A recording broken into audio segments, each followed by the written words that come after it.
Well, last year there was a lot of sort of sell India by China and driven more so by the valuations over there. So you're right, valuations have become a lot more attractive.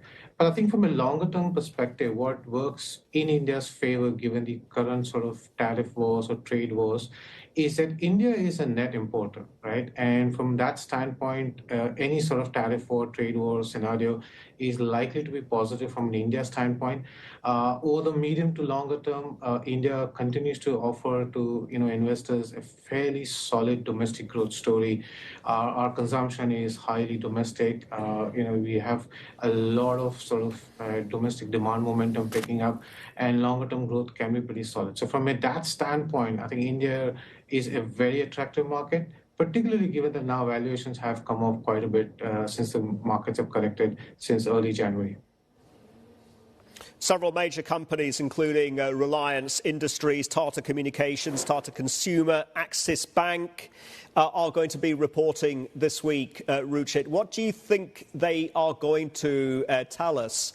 And is there any inherent guidance risk, perhaps, that the market needs to price?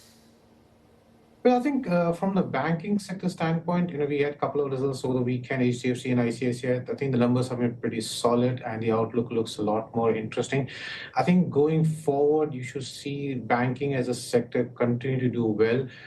Anything that's going to be more export oriented, be it exports out to the US, like IT services, or anything into the European markets, is going to be disappointing in the current quarter in terms of the guidance outlook, because just the sheer uncertainty of how trade itself will play out, what sort of the tariffs are going to be implemented, it's going to be quite difficult for companies to even provide some bit of a guidance.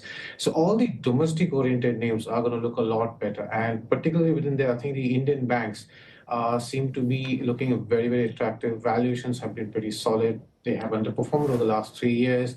The RBI has become a lot more accommodative. They've been pumping in a lot of liquidity into the markets, and you're starting to see some bit of demand momentum come back. Like, HDFC reported a 14% deposit growth and similar-ish, loan growth as well. So you see pretty solid momentum coming in for the banking side. So there, I think you could see positive surprises.